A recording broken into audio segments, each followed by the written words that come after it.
Bonjour, c'est Renaud de coursdegolf.net. Bienvenue dans cette nouvelle vidéo tournée en partenariat avec Golf Magazine.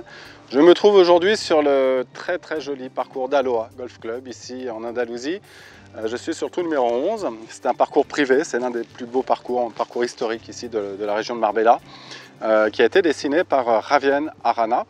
Et voilà, je voulais remercier le club de son accueil.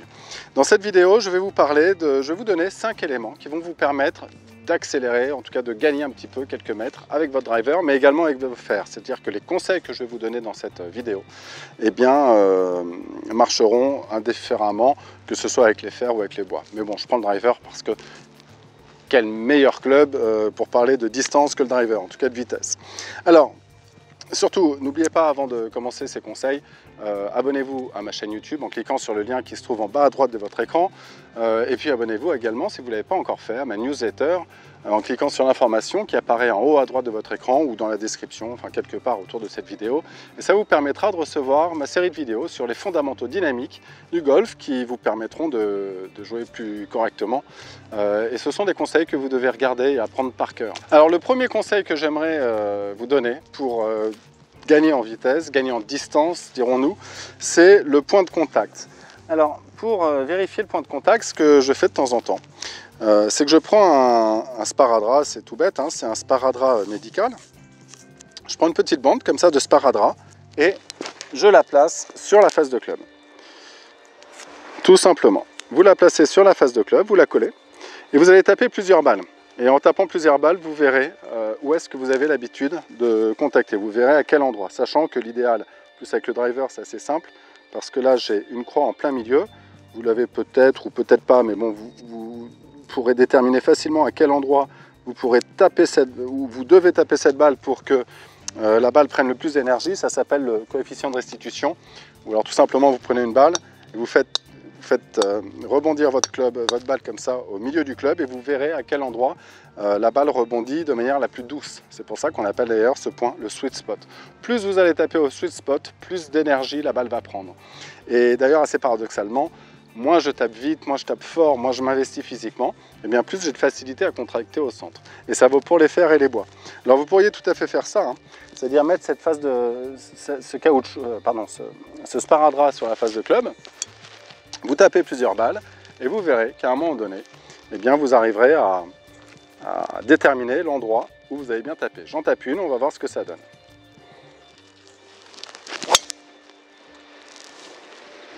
Alors, si je regarde là sur cette face de sparadrap, on voit que le sparadrap était un petit peu abîmé ici. Alors sur ce coup-là, j'étais quand même assez proche du sweet spot, pas complètement dessus, un tout petit peu en avant. Et d'ailleurs, ce qui est intéressant, c'est pas de le faire sur une balle, ce qui est intéressant, c'est de taper plusieurs balles, parce que le sparadrap, au bout de 10 ou 15 balles, va commencer franchement à être abîmé. Et vous verrez la tendance, à quel endroit vous avez tendance à centrer la balle. Alors selon le résultat que vous avez, comment faire pour améliorer ce centrage? Eh bien, la plupart du temps, ce qui va vous permettre d'améliorer le centrage, c'est la position de départ. Hein, si je remets une balle sur le tee, eh bien la plupart du temps, si vous êtes un peu comme moi là d'ailleurs un tout petit peu en pointe, eh bien j'ai envie de me dire que si je suis un peu en pointe, c'est peut-être que je suis un petit peu loin de la balle. Je me rapproche pas grand chose, peut-être 1 cm de la balle ou un demi-centimètre. Si vous avez un demi-centimètre ici trop vers la pointe, rapprochez-vous d'un demi-centimètre avec les pieds, c'est quasiment rien, mais forcément ça jouera sur le centrage. Donc ça c'est le premier point qui est très important. Plus vous allez bien centrer la balle, bien plus vous allez aller loin, plus votre coefficient de restitution de l'énergie du club à la balle sera important. Avant même de parler d'autres éléments techniques, c'est vraiment très important. Le deuxième point sur lequel j'aimerais insister maintenant, ça va être le relâchement et l'effet principal du relâchement qui est la coordination. Le relâchement et la coordination sont très liés pour une raison simple, c'est que le relâchement du haut du corps, hein, particulièrement des épaules, des bras, des avant-bras, des poignets et des mains, va vous permettre de laisser vivre le club autour de vous. Et ça, c'est un point très important parce que, le relâchement, alors juste pour vous donner une image, si je prends l'image d'un cocher avec ses chevaux, avec son fouet, si ce fouet, je le laisse tremper toute une nuit dans un seau d'eau et qu'après je le laisse sécher sur un radiateur, il va être un peu dur, rêche, craquant. Vous imaginez bien que ce fouet ne va pas pouvoir claquer facilement.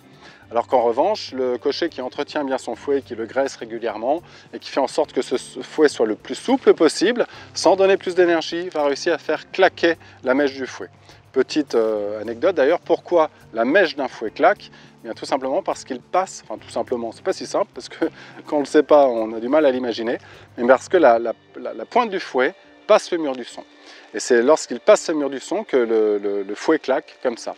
Eh bien, on imagine bien que ce fouet ne pourrait pas passer le mur du son s'il était tendu, rêche, et avec un manque de souplesse. Eh bien, c'est un peu la même chose dans un swing de golf.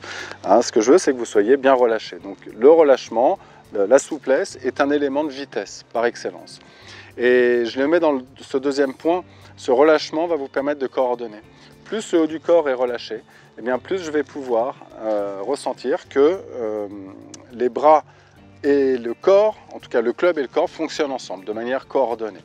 Et tout va ensemble. C'est-à-dire que si j'arrive à coordonner mon geste, eh bien d'une certaine manière, ça me permet de restituer tout le poids de mon corps, toute l'énergie de mon corps à la tête de club. Voilà pourquoi la coordination est importante. Et ça m'amène d'ailleurs naturellement vers le troisième point qui est la rotation. La rotation, alors elle est importante, la rotation, c'est la rotation du corps, prise d'élan, rotation à droite, poids à droite, les épaules qui tournent autour d'un axe centré, fixe, régulier. Je tourne, une rotation s'entend de manière axée, sinon c'est pas vraiment une rotation, c'est plutôt une glissade, ou du sway, ou du slide comme on dit. Donc je tourne à droite, je tourne à gauche. Dans cette rotation, si je veux gagner un peu plus de vitesse que d'habitude, eh bien peut-être que je vais aller chercher une rotation un petit peu plus importante, une rotation qui va s'enrouler un petit peu plus que d'habitude. L'épaule gauche va peut-être venir chercher un peu plus loin que d'habitude. Et pour arriver à faire une rotation aussi importante, n'oubliez jamais que la rotation s'entend dans le corps, dans son ensemble. Donc si je veux tourner un petit peu plus, il va peut-être falloir que je soulève un peu plus le talon gauche. Ça va me libérer de la mobilité en bas, ce qui va me permettre d'avoir encore plus de mobilité dans les épaules, bien évidemment. Et je parlais de coordination dans le deuxième point. La rotation et la coordination sont très liées avec le relâchement. Parce que là, alors effectivement, je vais mettre un petit peu plus de rotation à l'aller, et au retour, je vais pouvoir tourner les hanches un peu plus vite que d'habitude. Si je tourne les hanches un tout petit peu plus vite que d'habitude, j'aurai normalement une vitesse plus importante au niveau du club. Mais attention, il serait très mauvais, pas bon, délétère presque, d'avoir une rotation trop rapide par le bas du corps alors que les bras ne suivent pas le mouvement, se décoordonnent. En gros, c'est un petit peu mon problème moi dans mon swing. C'est-à-dire que souvent, je vais chercher à aller vite avec les hanches alors que les bras ne sont pas encore passés. Donc je peux aller vite avec les hanches à condition que je coordonne le passage des mains, le passage de la tête de club avec le passage du corps. On pourrait schématiser le passage du transfert de poids. Poids à droite, poids à gauche. Et là, je ressens à quel moment ça doit passer. Si je fais quelque chose comme ça, avec les mains qui restent en arrière, il n'y a pas de coordination, auquel cas la vitesse que je vais rajouter dans ma rotation ne me servira pas. Et au contraire, elle va me faire perdre l'équilibre, elle va me faire perdre du contrôle. Donc là, j'ai pris un fer pour que vous le compreniez bien. Ressentez que ici, eh bien, j'ai le poids à droite, ma rotation qui est vers l'arrière, je laisse tomber mon club dans le relâchement et je sens qu'à un moment donné, le corps et le club peuvent passer exactement au même moment. Le poids du club, le poids du corps, tout ça passe très bien au même moment. Voilà, je le sens. Et une fois que vous commencez à ressentir cette coordination entre la tête de club et la rotation, et que ça passe vraiment au même moment, eh bien vous pouvez à ce moment-là accélérer votre rotation tout en accélérant la tête de club en même temps. Parce qu'évidemment, d'avoir des hanches qui passent vite, si ce n'est pas dans le but d'accélérer la tête de club, ça ne sert évidemment à rien. Donc n'oubliez pas que d'accélérer les hanches, c'est un point très intéressant pour gagner de la vitesse, mais c'est intéressant si les bras restent coordonnés avec les hanches justement. Et d'ailleurs, pour bien comprendre cette notion de relâchement et de coordination, un exercice très simple, vous prenez un tee, je ne sais pas si vous le voyez bien parce qu'il est de la couleur de mon polo, c'est un tee gris, c'est un tee gris.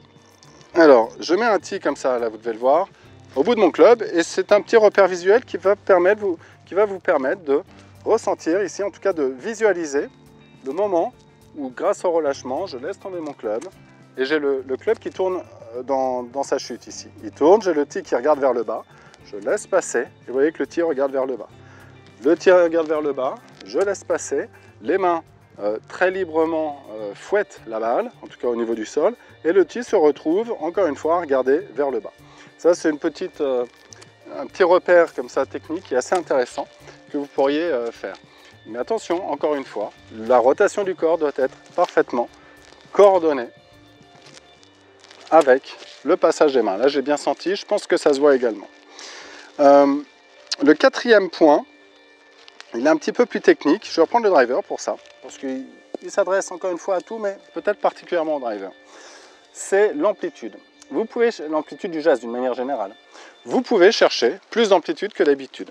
C'est-à-dire que, évidemment, d'avoir un club qui va se déplacer largement autour de vous, pour moi, c'est une garantie de relâchement. Et puis, c'est aussi la garantie de pouvoir générer plus de vitesse. Plus je cherche loin ici à la prise d'élan, hein, plus je longe le sol d'une certaine manière, je longe le sol. Plus je longe le sol, plus je vais pouvoir accumuler d'énergie. Et puis souvent aussi, ça va me permettre de marquer plus la rotation. Parce que plus je veux chercher à longer le sol, plus mon corps va chercher la rotation. Donc ça nourrit les autres conseils, ça. Hein. Plutôt que de chercher quelque chose comme on voit assez souvent, on voit que en fait, c'est pas vraiment de l'amplitude. Ça, c'est pas de l'amplitude, c'est de l'overswing. L'amplitude s'entend large, beaucoup plus large que haut. Vous voyez ce que je veux dire? Donc cherchez large, allez chercher de l'amplitude avec le corps, puisqu'on est dans la rotation, et cherchez large là-bas. Et vous verrez que ça va vous donner une sensation un peu différente, un petit peu de peut-être mieux ressentir la tête de club. Et puis vous verrez également qu'à l'arrivée, ça vous donnera plus de vitesse au retour. Voilà pour ce qui est du quatrième point. Et le dernier point, enfin, eh bien c'est la vitesse tout simplement. Alors j'en ai déjà parlé hein, sur d'autres vidéos. Ne vous interdisez pas de mettre de la vitesse. Vous pouvez très bien taper le plus vite possible, aussi vite que vous voulez, le plus que je peux, à condition que vous n'ayez pas de sensation de force. Je ne veux pas que vous ayez la sensation de forcer. Si vous avez la sensation de forcer dans le corps, eh bien cette énergie perçue dans le corps, eh bien croyez-moi, c'est de l'énergie qui ne sera pas dans la tête de club. Alors j'avais lu un article il y a des années de ça d'un pro américain qui disait qu'on voyait de temps en temps des joueurs qui mettaient plus d'énergie dans l'oreille gauche que dans la tête de club. C'est assez drôle comme ça, mais c'est vrai. C'est-à-dire que plus je vais chercher de l'énergie dans mon corps, bien moins il y en a. Et si je reprends l'exemple du cocher avec son fouet, eh bien je peux garantir qu'un cocher qui fait bien claquer son fouet, c'est plus une question de rythme et de souplesse plutôt que d'énergie dans le bras. Il ne se fait pas mal à le faire et c'est un petit peu la même chose au golf. Ne cherchez pas de force pour mettre de la vitesse. Cherchez juste de la vitesse mais sans force. Et moins je sens de la force dans mon corps, eh bien plus j'aurai de la vitesse a priori dans la tête de club. Allez, je vais taper cette balle. Alors évidemment, je ne peux pas penser à ces 5 conseils à la fois. Personne ne peut penser à 5 conseils comme ça techniques sur un coup. Alors à quoi je vais penser? Je vais penser plus à une rotation et à garder le rythme. Le rythme, c'est la coordination. Le rythme, c'est ce que je vous disais tout à l'heure, c'est faire en sorte que le poids du corps et le poids du club s'entendent très bien à tout moment du swing. Du rythme, c'est déjà beaucoup, et de la rotation. Une rotation bien large ici, et du rythme au retour. Rotation large, et du rythme au retour. On y va.